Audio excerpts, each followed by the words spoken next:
अस्सलामुअलैकुम। आप देख रहे हैं प्रोग्राम मुनीर मेमन के साथ। 6 सितंबर का दिन, ये वो दिन है जो पाकिस्तान के लिए बड़ा ही अहम है। 6 सितंबर सन 1965 को आखिर क्या हुआ जिसके बारे में आज भी जिक्र किया जाता है। 2021 में भी इस दिन को बड़े ही वालेहाना अंदाज में मनाया जाता है। एक खास इश्क है, रोमांटिसाइज है इस दिन के साथ। 6 सितंबर के दिन की याद में आज भी पाकिस्तान के हर एक कोने कोने में हर बच्चा, बूढ़ा, जवान एक अलग सी चमक अपनी आंखों में लिए निकलता है। और जब से 6 सितंबर की बात आती है तो यकीनी तौर पे ये वो लम्हा होता है जब फख्र से हमारे सीने कुशादा हो जाते हैं, जब याद आता है कि किस तरीके से 6 सितंबर को पाकिस्तान ने एक तारीख रकम की थी। 6 सितंबर का दिन दो लिहाज से बहुत अहम है। एक तरफ जहां दुश्मन की बुज़दिली, काहिली और इनकॉम्पिटेंट फौज का मुंह बोलता सबूत था, तो वहीं पे 6 सितंबर का दिन पाकिस्तान की बहादुरी, शुजाअत और जवामर्दी का एक मुंह बोलता सबूत नजर आया। 6 सितंबर की रात क्या हुआ, ये कहानियां, ये किस्से, ये किताबों में हमने पढ़े तो बहुत हैं, लेकिन अगर इसको महसूस करने की बात की जाए तो शायद वो बहुत ही खुश नसीब लोग हैं जो उस दिन उस मार्के का हिस्सा बने। आज आपको उसी मैदान जंग का एक मंजर पेश करते हैं। 6 सितंबर के रोज जब हिंदुस्तान की फौज, जो कि पाकिस्तान से साइज में, ताकत में, तादाद में, अदद में 3 गुना बड़ी फौज पाकिस्तान के ऊपर बिना किसी इंटीमेशन के, बिना किसी खैर खबर के रात की तारीकी में हमला करती है, तो ये वो पल था जब शायद दुश्मन को ये गुमान हुआ हो कि वो बहुत करीब है फतह के, वो बहुत करीब है पंजाब को अपने पंजाब की जमीन के ऊपर अपने कदम जमाने के, वो बहुत करीब है कि पाकिस्तान की पाक सरजमीन के ऊपर अपने नापाक कदम रखने के लिए। लेकिन यह वो वक्त था जब पाकिस्तान की फौज शायद तैयार ना थी, लेकिन जहां पे बात होती है जवामर्दी की, जज्बे की, जोश की, वहां पाकिस्तानी फौज का कोई सानी नजर नहीं आता। यही बात दोहराई सन 1965 में 6 सितंबर के रोज, जब पाकिस्तान एक ऐसा मुल्क जो कि शायद कायम हुए अभी बहुत ही कम अरसा गुजरा, और ऐसे हालात में पाकिस्तान का क़याम हुआ कि पाकिस्तान के पास वसाइल मौजूद ना थे। पाकिस्तान ने बड़ी ही जवामर्दी के साथ जिस अंदाज में दुश्मन का मुकाबला किया, इसकी तारीख में मिसाल दिखाई नहीं देती। 6 सितंबर के रोज जब हिंदुस्तान की फौज बहुत ही तेजी के साथ, एक बड़ी मिलिट्री के साथ पाकिस्तान की तरफ कदम बढ़ाने के लिए बढ़ी, तो वहां पे उसको मुंह की खानी पड़ी।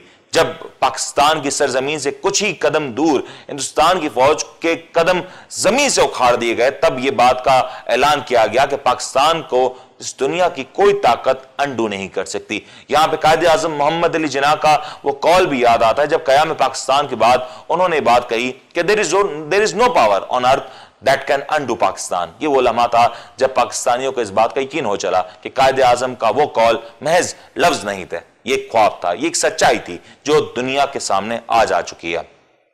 कायदे आजम मोहम्मद अली जिन्ना का ये लफ्ज शायद उस वक्त पाकिस्तान के अफवाज के जवानों के जहनों में भी होंगे जब हिंदुस्तान की फौज ने हमला किया, और एक ऐसी फौज जो कि इतनी बड़ी ताकत में, इतनी मजबूत जब हमला करेगी, तो यकीनी तौर पे कहीं ना कहीं ये सोच तो आई होगी कि ये वो वक्त है जहां पे या तो गाजी होंगे या तो शहीद, क्योंकि ये वो मर्तबा था जहां से लौटना तो सवाल ही नहीं पैदा होता था। ये पाकिस्तान के बेटे, ये पाकिस्तान के खूबसूरत बच्चे जिन्होंने पाकिस्तान के लिए, पाकिस्तान के दिफा के लिए अपने सीनों को दुश्मनों के टैंकों और तोपों के आगे सजा दिया, वहां पे इस बात का ख्याल शायद आया भी ना होगा कि पाकिस्तान के दिफा के ऊपर कोई आंच भी आ सकती है। जहां दुश्मन उस वक्त बहुत तेजी के साथ पाकिस्तान की तरफ बढ़ता हुआ रहा, उसी वक्त में, उसी लम्हे पे पाकिस्तान की फौज ने जो कारनामा अंजाम दिया, पाकिस्तान की कौम ने जो कारनामा अंजाम दिया, पाकिस्तान के बच्चे बच्चे ने जो कारनामा अंजाम दिया, वो यकीनी तौर पे काबिल तहसीन है।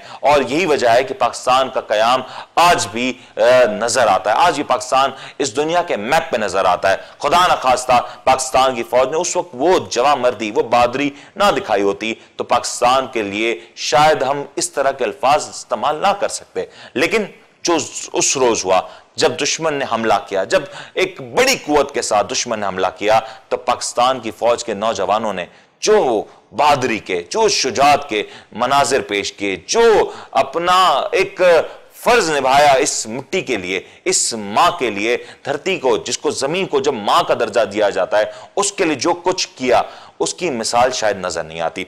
ये वो वक्त भी था जब पाकिस्तान की कौम में उस वक्त तशवीश भी थी, दुनिया की नजरें थीं कि शायद बहुत जल्द पाकिस्तान के ऊपर हिंदुस्तान की फौज काबिज हो जाए। और जहां पे हिंदुस्तान के जनरल उस वक्त सोच में थे कि शाम की चाय वो लाहौर के जीम खाना में एंजॉय कर रहे होंगे, शराब और बदमाशी की महफिलें सजा रहे होंगे, वहां पे एक ख्वाब तो पूरी तरीके से चकनाचूर हो गया। पाकिस्तान की फौज ने उस वक्त जिस तरीके से बहादुरी के साथ, शुजात के साथ हिंदुस्तान की अपने से 3 गुना बड़ी फौज का ना सिर्फ मुकाबला किया, बल्कि उस बड़े हमले का रुख मोड़ के रख दिया जो शायद दुश्मन ने कभी सोचा भी ना होगा। पाकिस्तान ने अपने महदूद वसाइल के होने के बावजूद अपनी महज ईमान, कुव्वत ईमानी, जवामर्दी और शुजात के बल के ऊपर उस दिन दुश्मन के हमले को नाकाम बना डाला। एक ऐसा हमला जो कि बहुत सटीक था, बहुत कैलकुलेटेड था, लेकिन उस कैलकुलेशन में एक ही चीज मिसिंग थी, वो ये कि वो दुश्मन उस वक्त ये भूल गया कि जिस कौम के ऊपर, जिस मुल्क के ऊपर वो हमला करने जा रहा है, उस कौम के बेटे अपने जमीनों को बेचने के लिए तैयार नहीं, उस कौम के बेटे अपने सीनों को आगे ले आएंगे, लेकिन इस कौम के ऊपर किसी भी तौर पे आंच नहीं आने देंगे।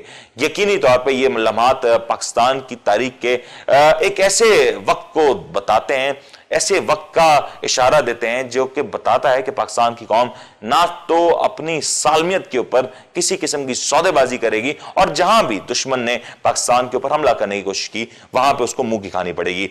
ये था 6 सितंबर सन 1965 का दिन, जहां पे पाकिस्तान की फौज के नौजवानों ने, बहादुर बच्चों ने अपने सीनों पे गोली खाई, ना के पीठ पे। अपने सीनों को तोपों को, टैंकों के आगे बिछा दिया और कोशिश की, हर मुमकिन कोशिश की कि वो किसी भी तौर पे अपने दुश्मन को अपने मुल्क की तरफ कदम ना बढ़ाने दें। यकीनी तौर पे उस वक्त जो कुछ हुआ उसमें पाकिस्तान की फौज, पाकिस्तान का मुल्क, पाकिस्तान की कौम कामयाब हुई, और यही वजह है कि आज हम यहां पे बैठे ये प्रोग्राम कर रहे हैं। आज हम इस प्रोग्राम की तवज्जो से अपने तमाम उन जवानों को, शहदाओं को, गाजियों को सलाम और खराज अकीदत पेश करते हैं, जिन्होंने उस रोज से लेके आज तक पाकिस्तान के लिए अपनी जानों का, अपने माल का नजराना पेश किया। जिस तरीके से उस वक्त के जो नौजवान जिस तरीके से शहीद हुए, तो वो लम्हा भी फखर का रहा उनके मां बाप के लिए। यकीनी तौर पे गम तो हुआ होगा, यकीनी तौर पे आंसू तो आए होंगे, लेकिन जो फखर, जो एक खुशी कि एक औलाद जिसको आपने मुल्क की खातिर गवा दिया, वो दरअसल शहीद हुई, वो यकीनी तौर पे पाकिस्तान की कौम में ही देखा जा सकता है। यहां आज अगर कोई और फौज होती या कोई और मुल्क होता तो शायद इस तरह के मनाजिर तो सोचे भी नहीं जा सकते थे। कोहराम होता, क़यामत शुगरा का मंजर होता, लेकिन यहां पे जश्न था, यहां पे जनाजों के साथ साथ शहदा मौजूद थे। यहां पे जो गाजी आए, उन्होंने दुश्मनों को जितना नुकसान पहुंचाया उस वक्त, ये सोच भी नहीं सकता था दुश्मन कि उसको इस तरह की मुंह की खानी पड़ेगी। ये बड़ा दिन था, और आज भी ये सारे मामलात उसी तरीके से सेलिब्रेट किए जाते हैं। ये 6 सितंबर सन 1965 की बात, यार 2021 है। आज भी दुश्मन का कुछ हाल यही है। आज भी दुश्मन का जो मीडिया सेल है, दुश्मन का जो मीडिया हाउस है, वो इसी तरीके से रोता धोता नजर आता है पाकिस्तान की कामयाबी के ऊपर। क्या होता है जरा देखते हैं। किसी देश से पहुंच गए, आईएसआई चीफ पहुंच गए वहां पर, और इसीलिए मैं कह रही हूं कि ये तालिबान की सरकार बन रही है या पाकिस्तान की सरकार है। ये रिपोर्ट देखिए, और फिर मैं आऊंगी उसी सवाल पर जो मुरसल जी पूछ रही थी।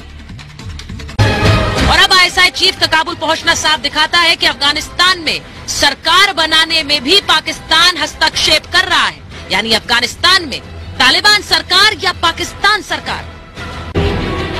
तालिबान अफगानिस्तान में आया और मिठाई पाकिस्तान में बट रही है। इमरान का नापाक कुनबा बल्लियां उछल रहा है। अब आईएसआई चीफ फैज हामिद काबुल पहुंच गए, वो भी पूरे डेलीगेशन के साथ। कह रहे हैं तालिबान का न्योता आया है। पाकिस्तान की बयानबाजी और हरकतें साफ जाहिर कर रही हैं कि तालिबान की वापसी में पाकिस्तान की कितनी भूमिका है। अफगानिस्तान में तालिबान के कब्जे के बाद पाकिस्तान की खुशी छुपाए। आपने देखा कि किस तरीके से इंडियन मीडिया बात कर रहा था, किस तरीके से इंडियन मीडिया बता रहा था कि पाकिस्तान का अमल दखल कितना है, पाकिस्तान एक ऐसी कौम जिसको वो बर्बाद करने के ख्वाब शायद हमेशा से देखता रहा, वहां से इस तरीके का रद्द अमल अगर आना, जहां पे उसने अफगानिस्तान में इतनी भारी इन्वेस्टमेंट की इंडिया ने, और आज वहां पे महज पाकिस्तान और पाकिस्तान के TGI-SI फैज हमीद के सिवा कोई नजर नहीं आता। पाकिस्तान की पॉलिटिकल पार्टीज नजर आती हैं, शाह महमूद कुरैशी नजर आते हैं, वजीर आजम इमरान खान के बयान नजर आते हैं। तो यह भी बताता है कि पाकिस्तान की सालमियत के ऊपर कोई सौदेबाजी नहीं होने जा रही। यहां इस वक्त पाकिस्तान का जो किरदार है अफगानिस्तान की सूरत हाल के ऊपर, वो जहां पाकिस्तान के दुश्मनों के ऊपर, दुश्मनों की आंखों में चुपता हुआ नजर आता है, वहीं पे जो दूसरे मामला हैं वो भी बड़े इंपॉर्टेंट हैं। इसके ऊपर मजीद बात करेंगे, एक छोटा सा वक्फा लेते हैं, वक्फे के बाद हाजिर होते हैं।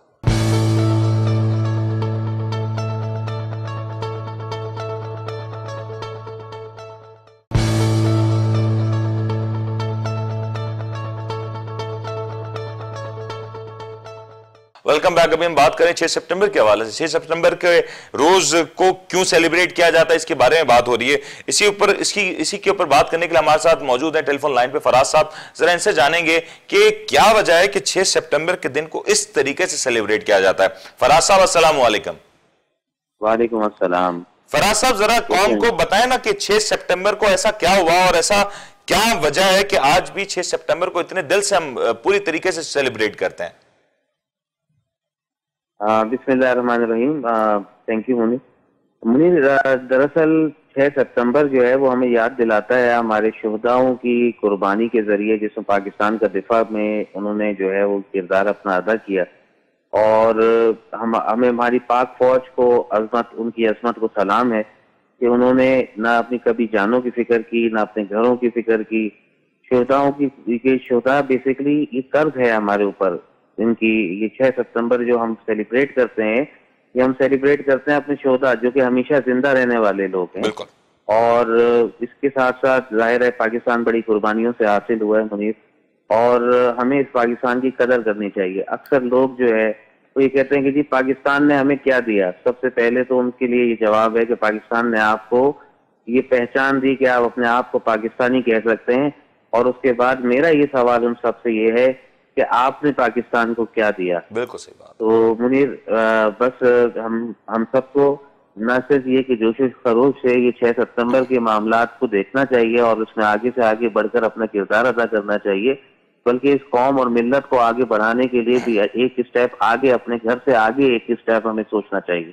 अच्छा फराज साहब, आपने जो बात कही ना बिल्कुल दुरुस्त फरमाया कि अक्सर लोग इस बात का शिकवा भी करते हैं, कुछ शायद इस बात से नावाकिफ है, अनजान है कि पाकिस्तान ने उन्हें क्या दिया। शायद उनके लिए जवाब काफी नहीं होगा कि इस वक्त हिंदुस्तान में जो मौजूद मुसलमान हैं, ये कश्मीर में जो मकबूजा कश्मीर में जो मौजूद मुसलमान हैं, उनके साथ क्या सलूक हो रहा है। क्या ये पाकिस्तान के कयाम के लिए एक बड़ी वजह नहीं थी? जी बिल्कुल। बात यह है कि दो कौमी नजरिए जो है उसकी बुनियाद यही थी कि पाकिस्तान और इंडिया जो है उसके अंदर जो है वो क्या फर्क था मुसलमानों में और क्या फर्क था गैर मुस्लिमों में।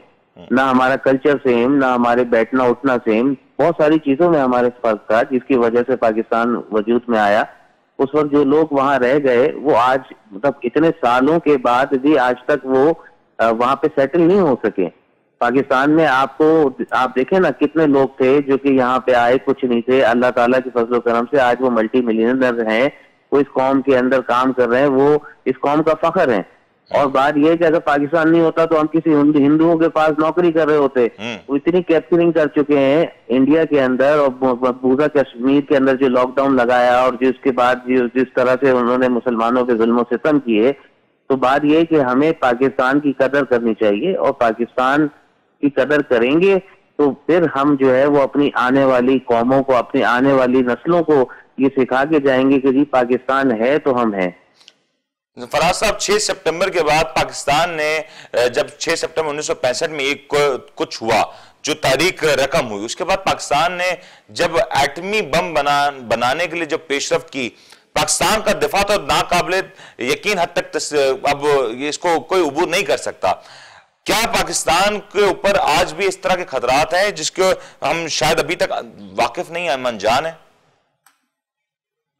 मुनीर, बहुत अच्छा सवाल है और आज इस फोरम से मैं इस बात को कहना चाहूंगा कि वीनस टीवी जो है वो अपना किरदार अदा कर रही है इसके अंदर 6 सितंबर के अंदर। दरअसल पाकिस्तान जब वजूद में आया तो पाकिस्तान के वजूद में आते ही हमें वो चैलेंजेस का सामना नहीं था जो मलेशिया को था, जो और दूसरी कंट्रीज को था कि जिन्होंने जो सेकुलरिज्म की तरफ फौरन आ गए, जिन्हें कोई परवाह नहीं था कि दीन रहे नहीं रहे, जिन्हें कोई परवाह नहीं था कि जी हमारी जो कल्चर्स हैं वो रहे नहीं रहे। ऐसे बहुत सारे ममलिकत जो है वो हमारे बाद हम कहते हैं ना कि जी ये तरक्की कर गए, जी हमसे पहले तरक्की कर गए। पाकिस्तान जब वजूद में आया तो सबसे बड़ा प्रॉब्लम ये था कि यहाँ मोसाद और यहाँ जो है तमाम जितनी भी एजेंसियां हैं वो इसके पीछे लग गई कि जी पाकिस्तान को किस तरीके से वो वॉर जोन में तब्दील कर दें, और उसी के लिए वो बरमला हमारे ही लोगों को खरीद के और कोशिश करते रहे और मुसलसल तोड़ फोड़ का शिकार करते चले गए। ये तो अल्लाह ताला की हम पर खास करम है और हमारे जो बड़े जिन्होंने कुर्बानियों के साथ इस मुल्क को हासिल किया उनकी दुआएं हैं कि आज तक पाकिस्तान सलामत है। और पाकिस्तान के अंदर इन गैर मुल्की एजेंसियों की जो साजिशें जो कि मुसलसिल तौर पे लग रही हैं, कभी आपको इकोनॉमिकली कमजोर करने के पीछे, कभी आपको आपस में लड़वाने के पीछे, कभी एथनिक्स के हवाले से आपको लड़वाने के पीछे, तो ये दरअसल पाकिस्तान जो है ये वजूद में आते ही साजिशों के अंदर घिर गया और उसके बावजूद आज पाकिस्तान अपनी हैसियत में बरकरार है। तो मैं समझता हूँ कि ये अल्लाह ताला का हम पर खास करम है। अच्छा फराज साहब, ये तो आपने बहुत जबरदस्त बात की कि अल्लाह का खास करम है। इस वक्त अफगानिस्तान की मौजूदा सूरत हाल के ऊपर जिस तरीके से इंडियन मीडिया, इंडियन नाकिदीन तिल मिला रहे हैं, ये पाकिस्तान की कितनी बड़ी जीत है?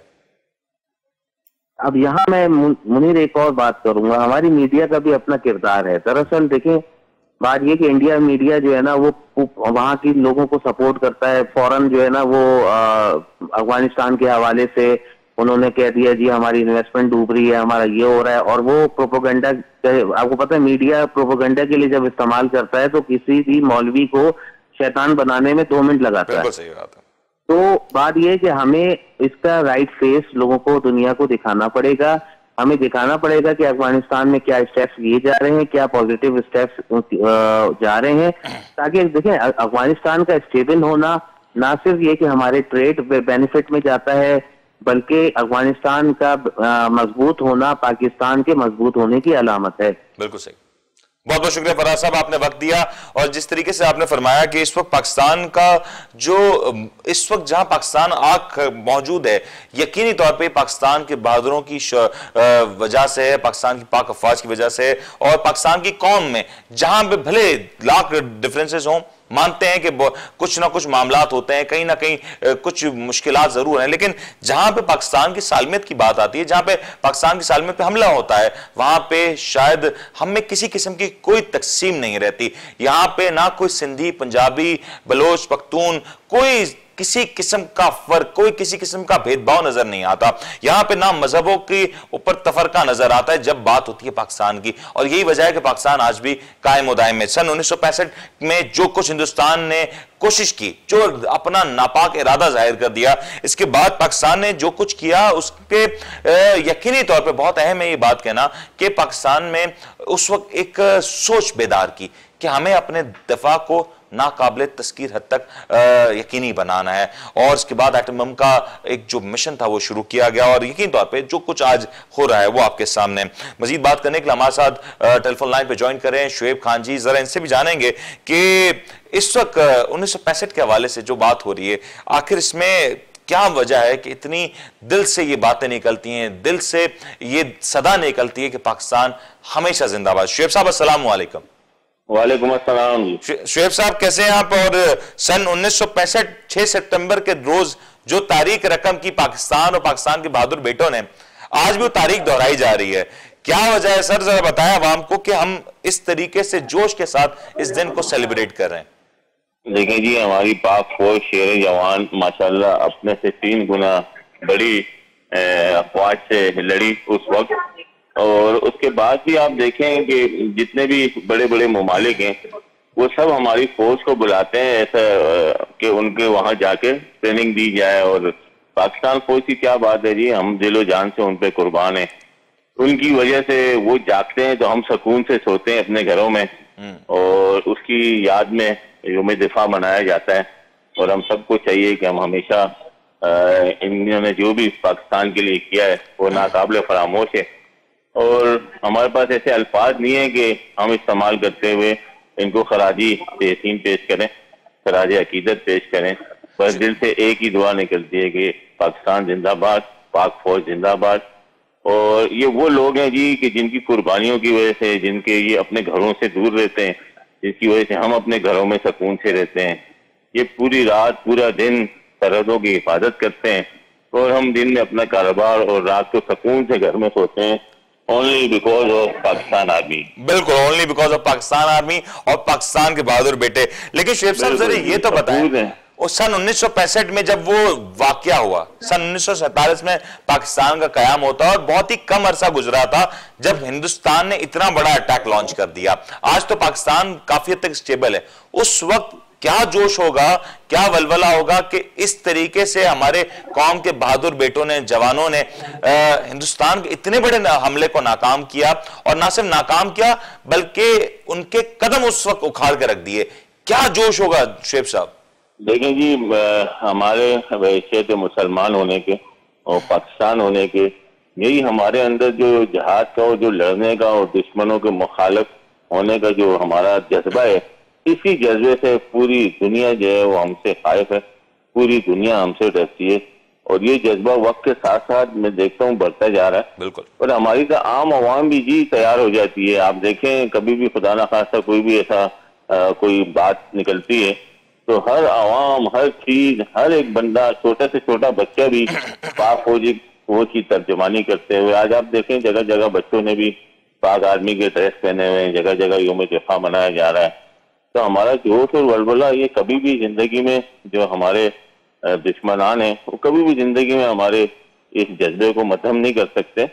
और अब तक खैर हम माशाल्लाह इस्लामी दुनिया में वाहिद एटम बम के मालिक हैं, तो अब तो कभी कोई दुश्मन हिम्मत भी नहीं कर सकता, और अगर हिम्मत करेगा तो वो उसकी आखिरी सोच होगी। और हमारे पाक फौज जो है, हमें यकीन है कि जो भी हमारे मुल्क के ऊपर कोई भी इस किस्म की कोई बंदा मेली नजर डालेगा तो हमें बाद में तो पता चलेगा, और पाक फौज जो है वो उसका मामला उतार देती है। जैसे आप देखें अभिनंदन साहब जो आए थे वो पूरी दुनिया में किस तरीके से बदनाम हुए कि बगैर बता उन्होंने अटैक किया और हमारे जवानों ने यहाँ फौरन एक जहाज मार गिराया, दोनों जहाज मार दिए, और इसको जिंदा सलामत जो है ला के पूरी दुनिया में भारत का एक मकरूज चेहरा दिखाया कि ये किस तरीके से पीठ पीछे वार कर रहे हैं। मगर उनको पीठ पीछे वार भी कामयाब नहीं हुआ, और हमारी पाक फौज तो अल्लाह पाक इसी तरह चस्त चौबंद रखे, चाक चौबंद रखे। इनके होते हुए मैं नहीं समझता हूँ कि कोई भी इंसान जो है वो पाकिस्तान पे मेरी नजर डाल सकता है। शुएब साहब, क्या वजह है हिंदुस्तान इतना, देखा जाए अगर इस तरीके से बात की जाए, चले मुल्क बड़ा है, वसाइल बहुत ज्यादा हैं, तमाम तर चीजें शायद बज़ाहिर तौर पर नजर आती हैं, इतनी बड़ी फौज भी है उसके पास, लेकिन हर बार उसको छुप के हमला करने की जरूरत पड़ती है और हर बार उसको नाकामी का मुंह देखना पड़ता है। ये क्या माजरा है सर?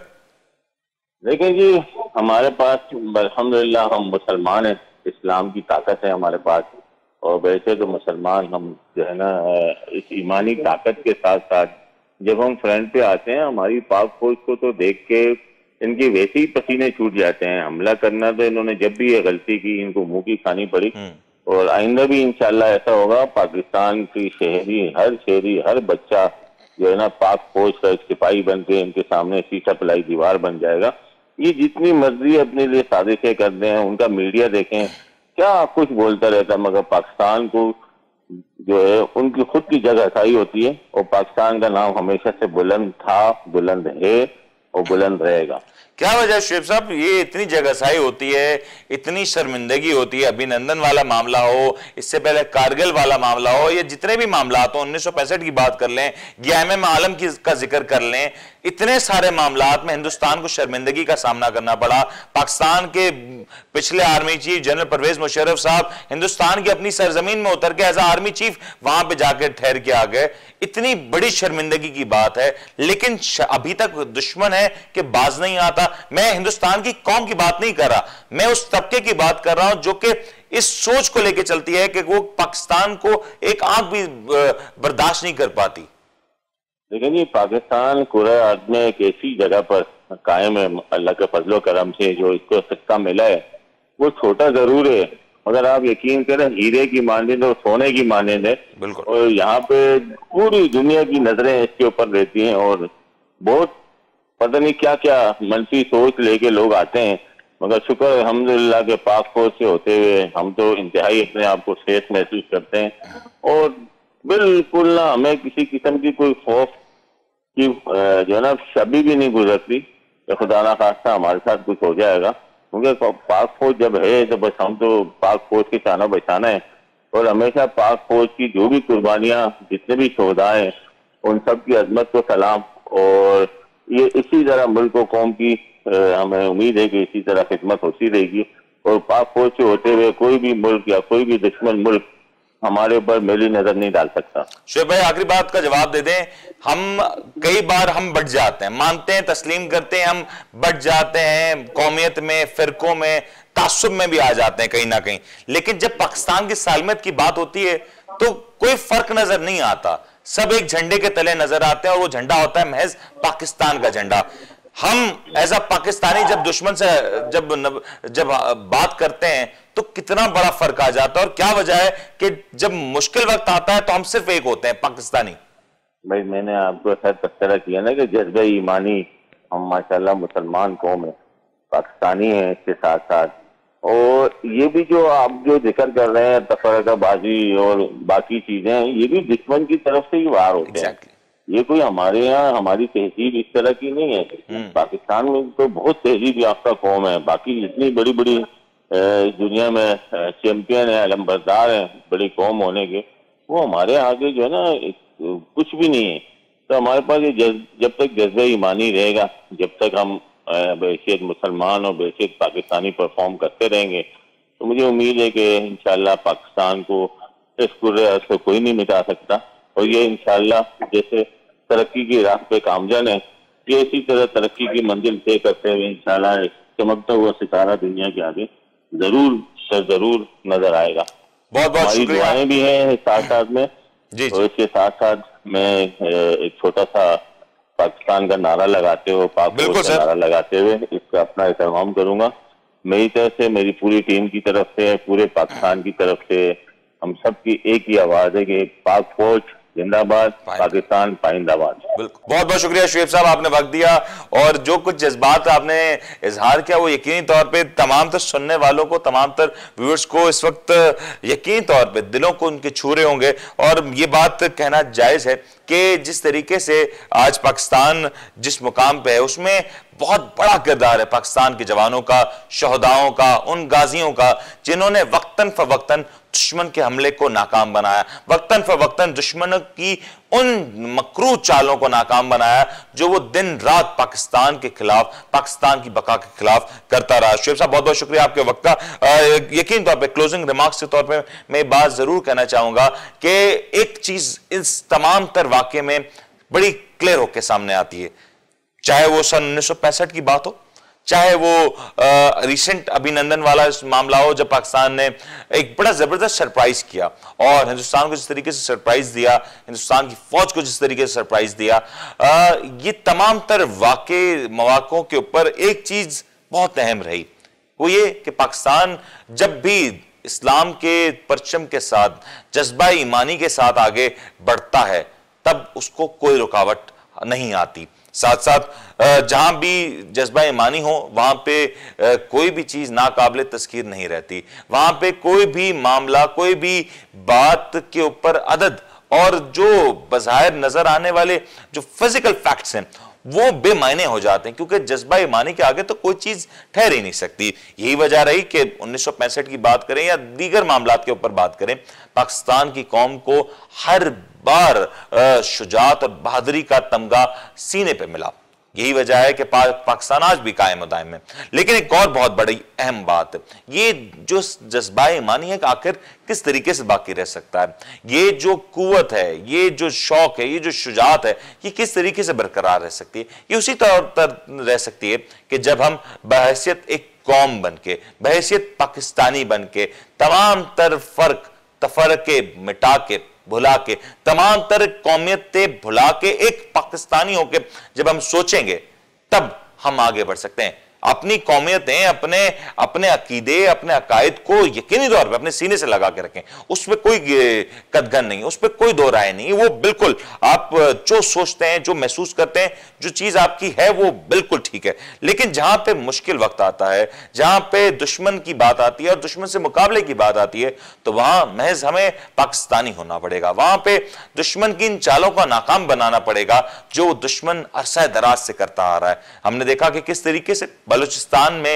हिंदुस्तान ने और पाकिस्तान के दुश्मनों ने फायदा उठाने की कोशिश की। ये तो शुक्र है कि पाकिस्तान में पाकिस्तान के वो लोग, बलूचिस्तान की वो कौम, गयूर कौम, जबरदस्त बहादुर कौम जो कि पाकिस्तानी होने पे फख्र महसूस करती है, वो आज भी पाकिस्तान के साथ मौजूद है। वरना एक बड़ा नुकसान हो जाता। पाकिस्तान के दूसरे हिस्सों में भी कई बार इस तरह की कोशिश की गई जिसको पाकिस्तान में मौजूद लोगों ने खुद नाकाम बनाया। पाकिस्तान की इंटेलिजेंस एजेंसीज ने बर वक्त कार्रवाई करते हुए इस तरह के मकरू अज़ाइम का पर्दाफाश किया। ये वक्त है और वक्त की जरूरत है कि हम एक हो जाएं, हम एक कौम हो जाएं। तो अगर एक कौम हो तो मेरे हिसाब से तो शायद इस तरह की जो जुर्रत दुश्मन कभी कर जाता है भूले से, कभी दिवालियापन में, ये जब जुर्रत कर जाता है वो जुर्रत भी ना कर सकेगा।